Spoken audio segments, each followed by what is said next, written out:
Welcome to the Encephalitis Podcast. I am delighted to be joined here today by our new chair of the Encephalitis Society and Board of Trustees, Gagun Gahir. Gagun joined the board in 2020 after being an observer trustee for a few months, which is a process that many of our trustees go through. Gagun is also our trustee lead for diversity and inclusion and works for an international telecommunications company. Thank you for joining me, Gagun. Thank you for having me, Ava. It's so exciting. I can't, two women leading the Encephalitis Society. I think this is the start of a new chapter, right? I believe so. Look, I've got so many questions for you, but first of all, let me ask you, for people that don't know, what is a trustee? So it's a good place to start. And again, thank you for taking time out for having this conversation with me. Now, you know I've got 3 dogs, so if you hear the occasional bark, let's just put it down to COVID and the way we live our lives.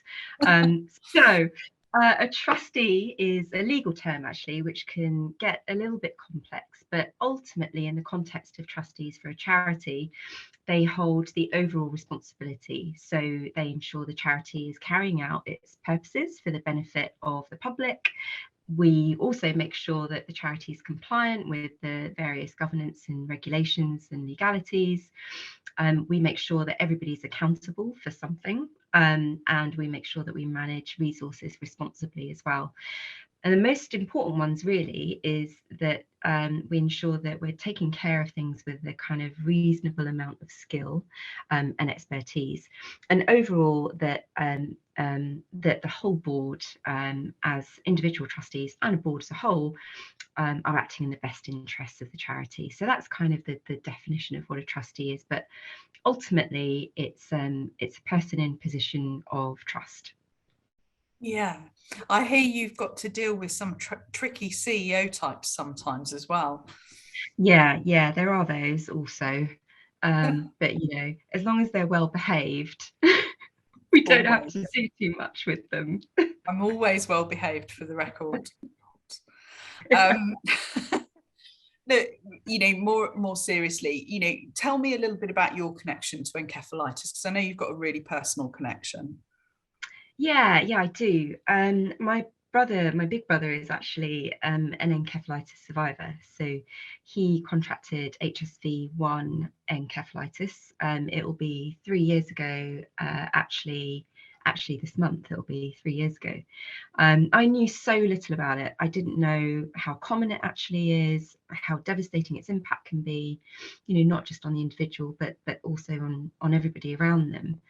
And when my brother fell sick, I found the Encephalitis Society, and they were so helpful as my family and I were kind of trying to get through the critical phase of my brother's illness and really understand what was happening to him, because we had no idea.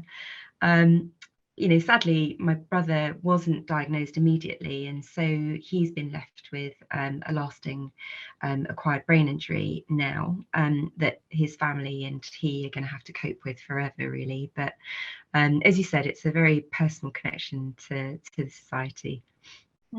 Thanks for sharing that. I know that we're still, working with you in the family as well.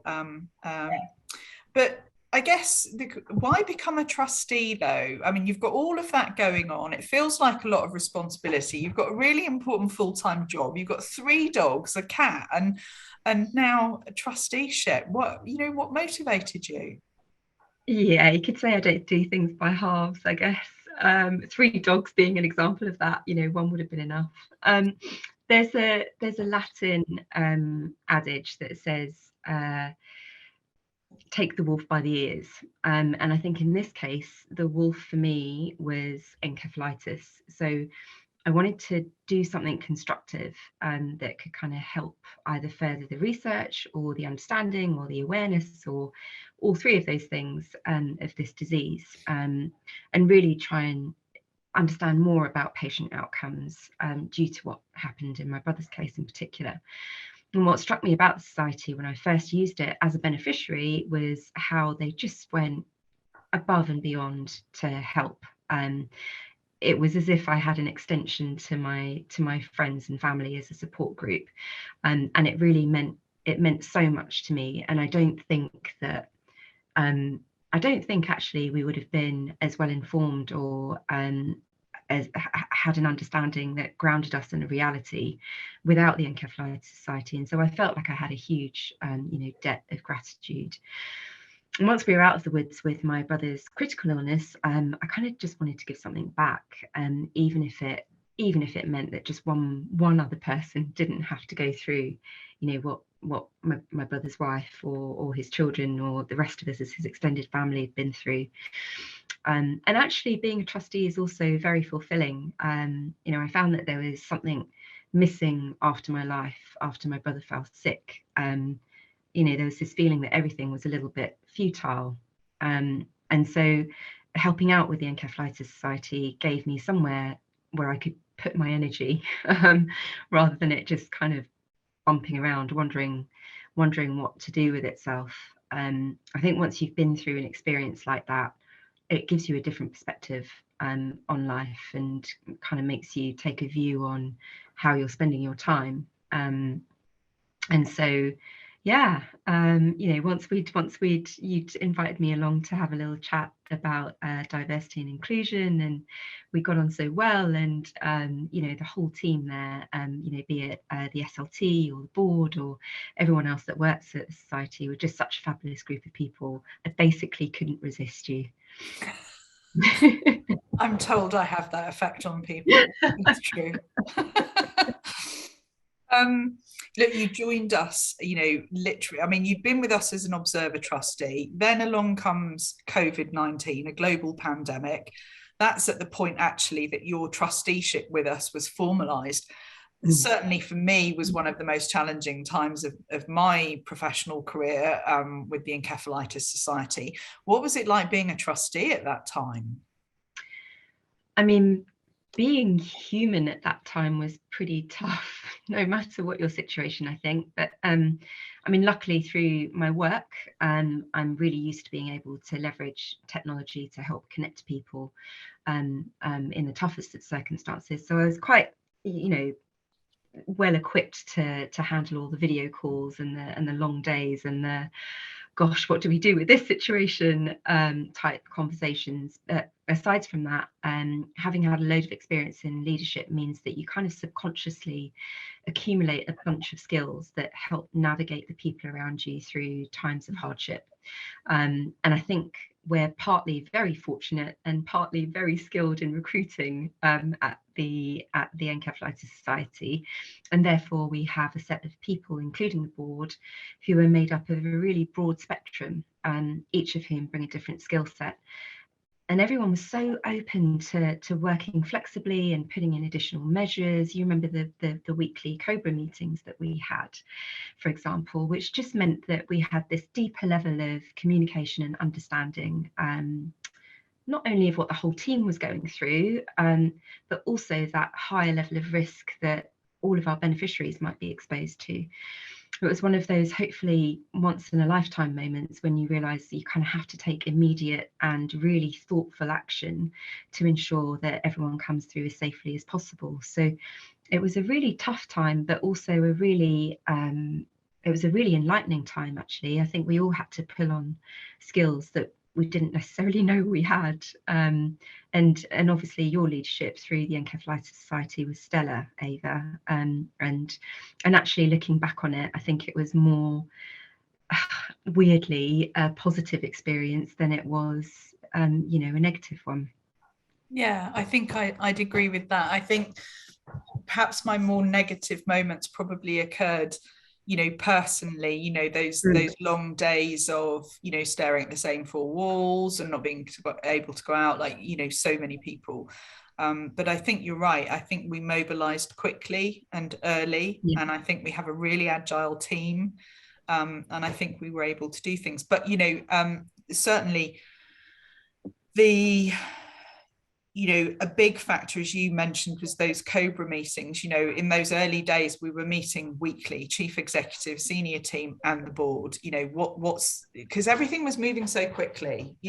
What are the issues this week? Okay, what do we need to be thinking about that we're not thinking about? And we had some difficult conversations, didn't we? We had to talk about, if I caught COVID and was incapacitated or died, what were we going to do? Lining up people to take my position. How do we look after the mental health and well-being of our biggest asset, which is our staff team? Which is a huge thing. Not to mention how do we keep the money coming in? But we're here today in part to talk about the Encephalitis Society's new vision, new mission, and new values.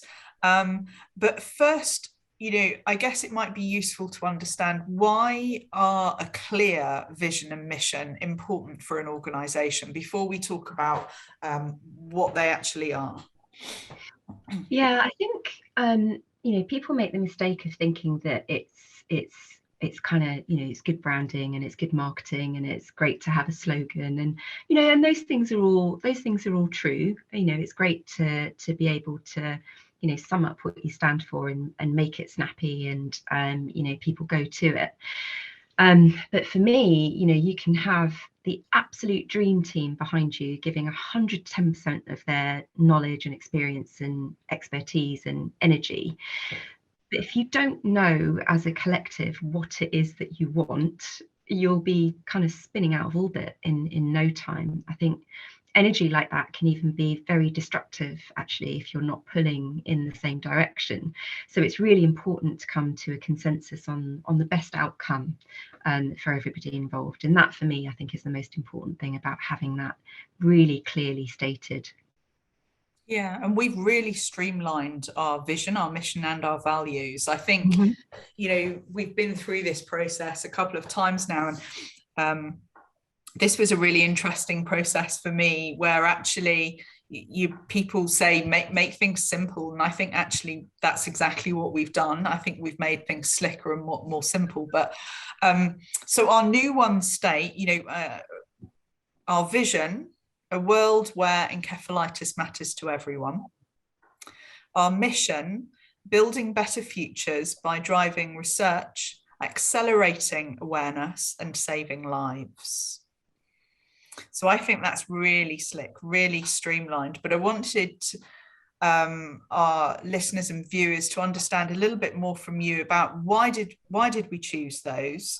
What are their relevance to the Encephalitis Society, and what process we went through from the point that we decided to review the vision and mission and values. And then suddenly, you remember, we all had that eureka moment, didn't we, where we're all working hard on this, and we all went, yes, that's it, we've got it. And suddenly everybody's there. You don't have a dissenting voice in the room, do you? Everybody just goes, that's it. And it's such an exciting moment, actually. But talk to us a little bit more about that. Yeah, I mean, we were all it was the first time that we'd met as a board for absolutely ages, right? We were still kind of socially distanced, and but windows open and all that sort of thing, and so that whole process of coming together and everyone having this energy around finally seeing each other face to face, I think really helped propel us and get us over the line, because we'd thought it would take us days on end, and actually we got there in a really intense few hours. But I think more than anything, we had to really think about something that was realistic and achievable and believable for all of us, not only in the organisation, but also for all of those lives that we touch outside of it. And I think we also had to think about something that reflected the evolution of the charity as well. We're a mature organisation now, over 20 people if you include the board, and of course with our volunteers we increased to well over 100 people. And even at that level, it's a pretty micro level, and we're world leaders in terms of the research and the output around encephalitis. So we had to have something that encompassed that gravitas, really, and recognise the fact that we really punch above our weight. And actually the message we thought was achievable right now was perhaps not that we want to eradicate encephalitis altogether, although I think we started at that, didn't we? What a wonderful world that would be. But actually what we want is to make people more aware of this indiscriminate disease, and for it to be something that is meaningful to everybody, when they're educated about it, and therefore that it matters to everybody. And the mission was then built, really around how we were going to do that. And so we took a long list of actions, we prioritized them all and said, okay, well, these are the top 3, top 4, and these are really the ones that we're going to have to take. We're going to have to take this on as a mission in order to get to that overall vision. And it took us, like I said, a number of hours to get to that point where we were happy with it. And then, of course, we wanted to ensure it was an inclusive process as well. So I think after that, we asked the team to come up with our values, didn't we, that were then going to be linked to that mission. Yeah, absolutely, we did. I think we came up with some values that we wanted to propose to them and see what they thought, and ask them to give them some definitions. What did they mean to them? But you're right, and we halved our values actually. So now we have just 3 values, which are passion, inclusivity, and changemakers. And I'm so excited by all 3 of them. Passion used to be in our original set of values, and I think we all felt that something that it flows through the Encephalitis Society like a stick of rock is passion. Whether it's from the patients that have been affected, family members, those left bereaved by the condition, but also the people leading the charity and the people working for the charity. So I think we all agreed that one had to stay. Yeah. But look, let's take each of them in turn and tell us, what you think they mean for our society, our trustees, our staff and volunteers, and of course, the people that I just mentioned, our beneficiaries, those affected by the condition. So we'll start with passion. Why did we? Well, I've talked a little bit about that, but what's your perspective on why we kept that? Yeah, I think it's the same. I remember we had that virtual team training a number of months ago. And passion was a word that resonated throughout, those couple of hours that we spent on that training. It was cited, I think, by pretty much everybody. I really think that, if we kind of go back to that energy that we were talking about before, passion's the foundation of it. Everyone really cares about what they're doing, and they really care about the best outcomes for everybody that uses the charity, whether that's a beneficiary, whether that's someone who's researching, someone who's a major donor or fundraisers, all these people that are ploughing their energy into it. So I think it really encompassed that, and like you said, there was no way we could leave that out. That was probably the linchpin of it, I would say. Now, secondly, inclusivity, a word that I fear may become overused at some point, as many other words have become in the past. But inclusivity, bit of a buzzword at the moment. But why inclusivity then for the Encephalitis Society? I think when you're working with people from all over the world, and everyone has had their own unique experience, especially those who have survived encephalitis, it's really important that we're aware as a charity of how consciously open we need to be in order to ensure we reach as many people as we can. Whether that's for awareness, for research, or for supporting ongoing challenges with encephalitis. I think it's very easy to fall into habits, no matter how good those habits are, and inadvertently sort of leave out a whole chunk of people who need you. And so for me, that's why inclusivity was really important. And I agree with you, it is a buzzword, but I do think it's an important one. And I do think that, particularly when we're looking at some of the most vulnerable people in our society, that we make sure that, we've got that conscious openness. Yeah, absolutely. And I'm going to put you on the spot here. There was something that stood out from me around our conversations around this, which was everybody's agreement that there's one word that's often really, other than passion, that's often associated with the Encephalitis Society. Can you remember what it is? Family. And that was another one of the reasons, wasn't it, that on the day we said actually inclusivity, because we want people to feel part of a family, not a family that they would have ever chosen to have been part of, but nevertheless you're part of it. So that stood out for me. And I love passion, I love inclusivity, I'm excited by both of them, but the one that excites me the most is Changemakers. Talk to us a little bit about that. Me too. I thought that too, because those two are absolutely foundational, and I think without them we're not going to get where we need to get to. But Changemakers for me is the culmination of those values. It's the bit where we take everything we're doing and we create a space for it. So we're just pushing for progress, and we're not settling for the status quo.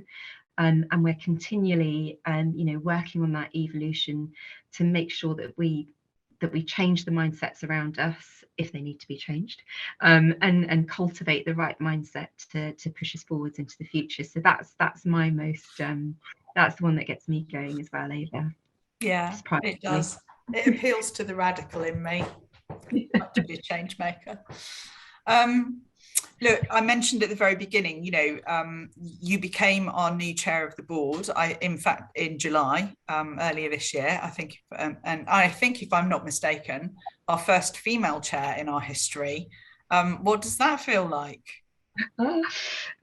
It's a total honour, actually, to be working with such a group of talented people. And of course, how committed I am to equity. So any small step forwards there, makes a huge difference. I'm very new to it, so I'm still learning how to navigate some of the processes and learning, about the fantastic team that we've got. I'm really excited more than anything to be part of the next phase of the society. I think we've got this incredible and illustrious history, and now really there are some really exciting developments in the pipeline, and moving forwards to that next level as a team is just going to be brilliant. I can't wait. So I'm very excited. I'm really excited. I'm really excited to do the next few years with you. And absolutely. So since becoming a trustee, what has your highlight been? I was thinking about this, and I managed to whittle it down to two, and I had a list of dozens. So one was meeting the team up in Yorkshire for the first time, which was just fabulous, getting to speak to everybody and listen to them about their ups and downs and their journey over the past couple of years in particular. It was just really, really good to, as you say, kind of feel that family vibe, and have everybody together again. So that was fabulous. And the other one that's really stuck out for me has been Donna, who's another one of our trustees, attended one of the quarterly meetings with our volunteers alongside Laura. And it was, we were on there for about an hour together, and it was just so moving to hear the stories from so many of the volunteers and see their passion firsthand, of wanting to make a difference, because obviously many of them have been through their own experiences with encephalitis, be it personally or a family member, and I think that will stay with me for a very, very long time. This kind of deep understanding of this horrible disease, but then this massive kernel of hope that they wanted to drive out awareness about it. It was so inspiring. Yes, getting emotional thinking about it. That's fabulous. It's fabulous. So yeah, those two. I know how you feel. I remember hosting the first retreat ever, which I think was around about 2004. I did this, and I'd been told not to do it. Do not get 50 people with a brain injury, and some of whom are bereaved, all together in one place. It's all just going to be awful, I was told.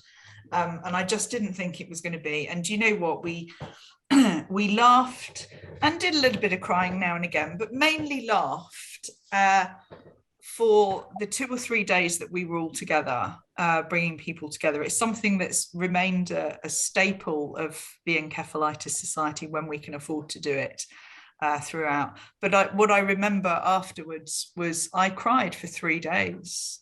Oh, Ava. I did. The profound impact on people. And this was, remember, you talked about us having, quite a solid history now. This was way back into that, 20 years ago nearly.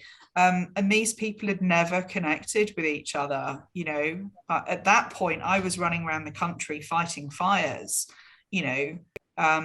when we realized that wasn't a sustainable way of doing things. But these people had never connected with each other. They didn't know that there was other people like them, and just the swapping of stories and the hope that people left with and the toolbox that they left with going. So I spoke to that person and they found a way, to do this, and I'm going to try that when I get home. And, people uplifted. It was incredible. And, and John, who everybody knows on this, runs our support line, John and I really bonded over that weekend. We'd driven all the way there to, I think it was Wales, drove all the way back, And I just remember him stopping, because it was a vegetarian place. Not that you would have ever have known that the retreat was vegetarian, because the food was just unbelievable.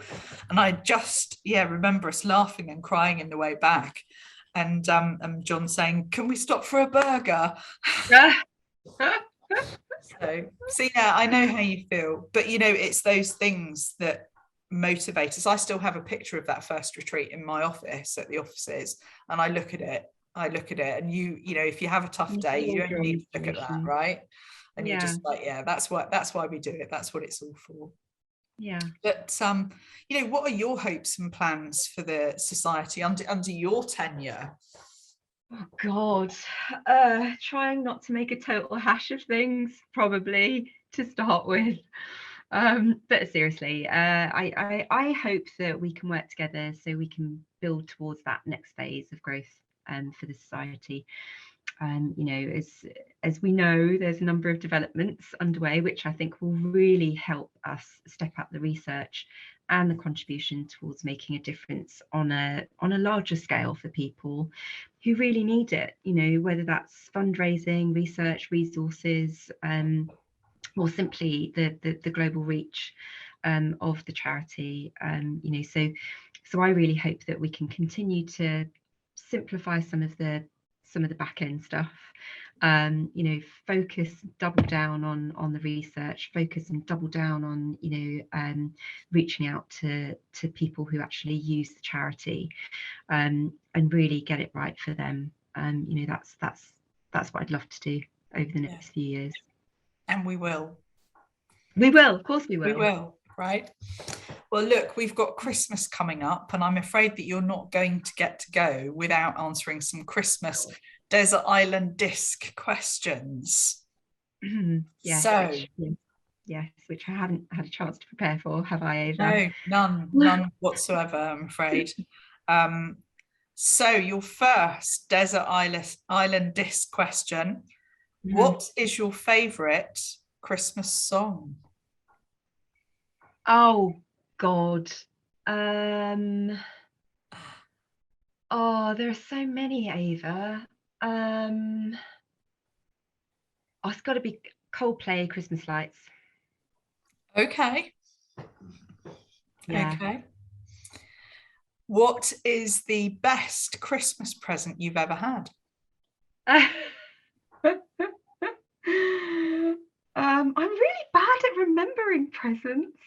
I can't even remember what I got last year.